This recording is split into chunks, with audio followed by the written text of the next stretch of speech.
An update tonight, the family of Gabby Petito has filed a $50 million wrongful death lawsuit. It is the latest development in the high-profile case around the 22-year-old who first was reported missing last year. WGN's Shannon Halligan has details. Shannon. Yeah, Gabby Petito's family members and their attorneys announced the lawsuit today. They claim rural Utah police officers disregarded signs of violence which could have prevented her death.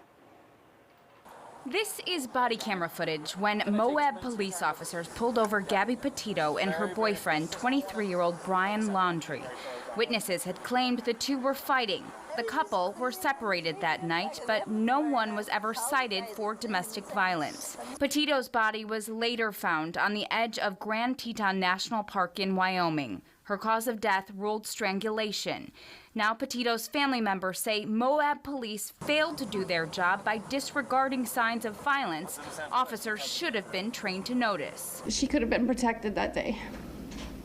There are laws put in place to protect victims, and those laws were not followed. The wrongful death lawsuit seeks $50 million in damages from the rural Utah City Police Department. Laundrie was the only person ever identified by law enforcement as a person of interest.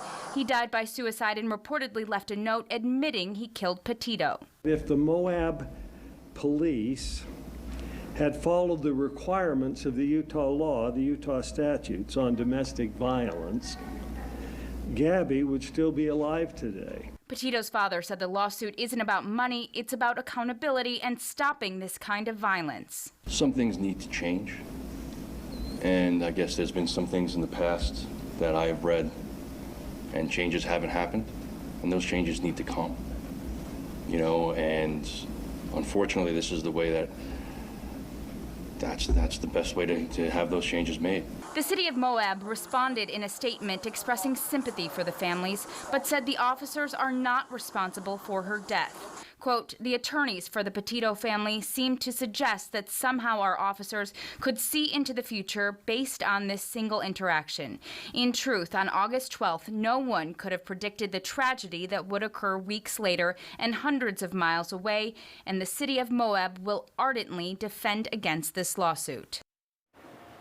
An independent investigation in January faulted police for making several unintentional mistakes. The report also recommended new policies and training for officers. The city has said that they were implementing those recommendations. Ray and Micah. All right, Shannon, thanks.